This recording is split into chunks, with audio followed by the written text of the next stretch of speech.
So I'm on about step 3 of the 50 steps of weathering on this model.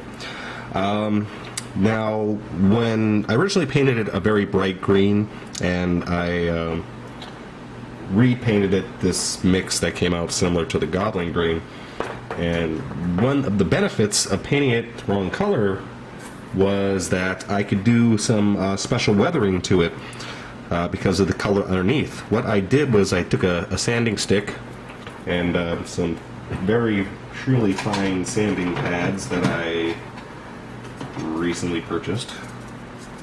These are extremely fine. This is extremely fine sandpaper. And I went around and I very carefully sanded the model. And what that did was remove the previous layers, and then some of the that bright green has come through. This is a really good example right here. So that gives me a very nice weathered effect, because I'm actually literally weathering the model. The only downside is I kind of screwed up because of the decals, because I had that gloss coat over the decals when I placed them down. Basically, it was an extra layer that I had to sand through, so the decals did not get sanded as much as the surrounding areas did, so that's standing out a bit. I'm hoping I could blend that back in with a bit more weathering. I was also a bit too rough handling the model, so I got some parts to glue back on. But some parts I went all the way through down to the bare plastic, which is totally fine because I'm still going to do more weathering and paint on some rust, so I can cover that up with rust, no big deal. Speaking of rust, that's what I'm doing right now. The first layer of rust I'm doing with a sponge. I have here a little bit of sponge that I just tore off this foam block. This is the same type of stuff you get in if you buy miniature packs. You get this foam. You can do the same technique with like a makeup sponge, though that's a bit more dense. This is a bit more airy. So just tear off a chunk, and make sure to tear off any sharp corners. And we're going to dip it into our paint. I got some Panzer Ace Dark Rust here.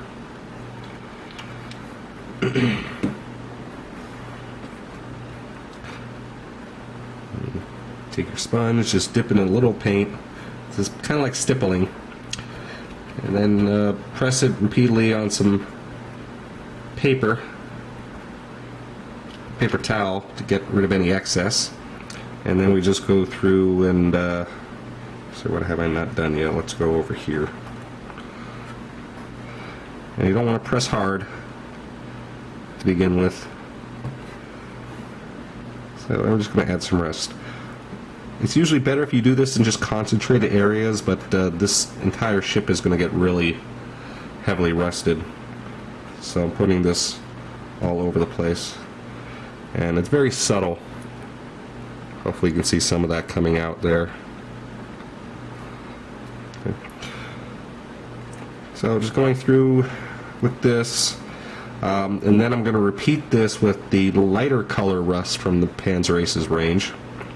And then after that, I'm going to take my brush and use those same colors and add more larger rust chips concentrated wherever I have concentrated rust from the sponge technique. So I'll enhance it with larger chips with a brush once I'm done with this.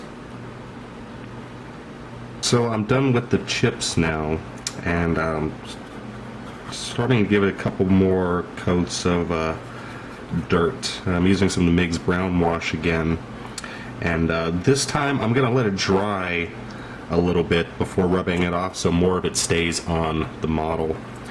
And after this, I'm probably going to do some oil washes, something more in the reddish, closer to the orange range, so there's an overall rust look to it. Because red and green are complementary colors, and by putting orange in, that should really set off, or it should work well with the overall green color of the ship. So again, this stuff is really easy to use. Just slather it on.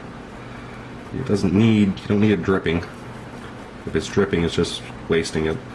But I'm gonna let this dry maybe 10 minutes before I pick it off, and hopefully I'll get a bit more color. And this will also help to tone down all the little rust spots so they blend in a bit better. Right now they are just a bit harsh.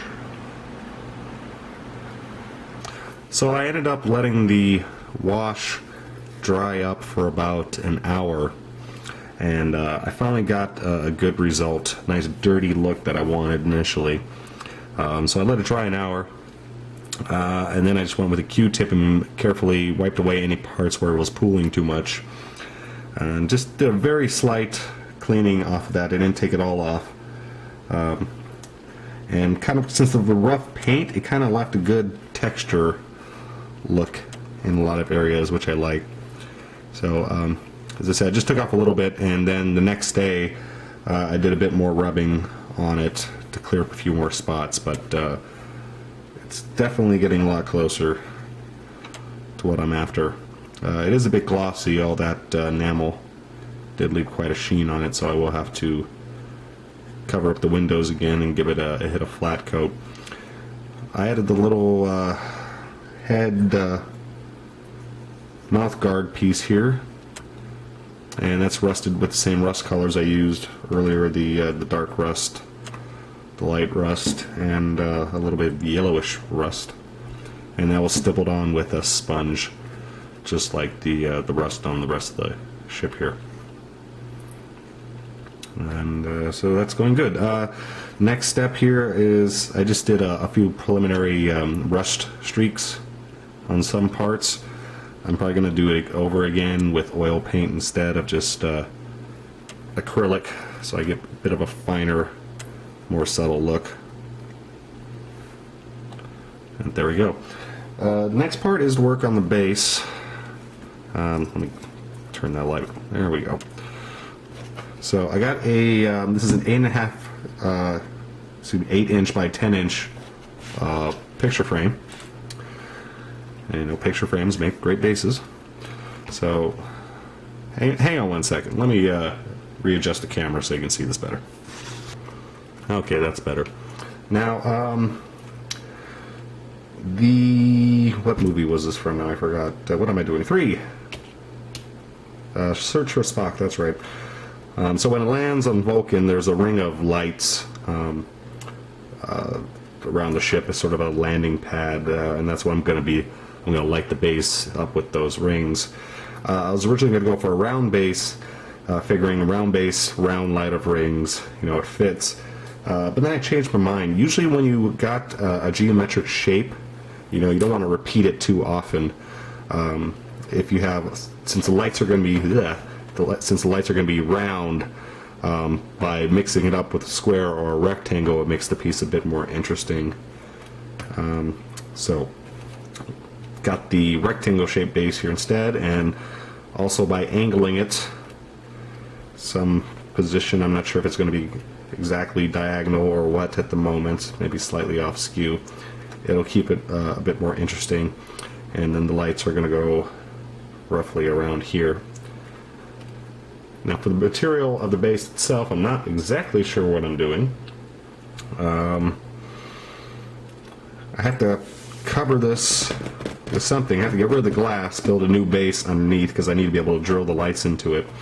I had an idea about filling this with plaster, and maybe adding some like sand and debris to the plaster, since I think Vulcan's like a desert planet, if I'm not mistaken, but where they land, it's just flat dirt.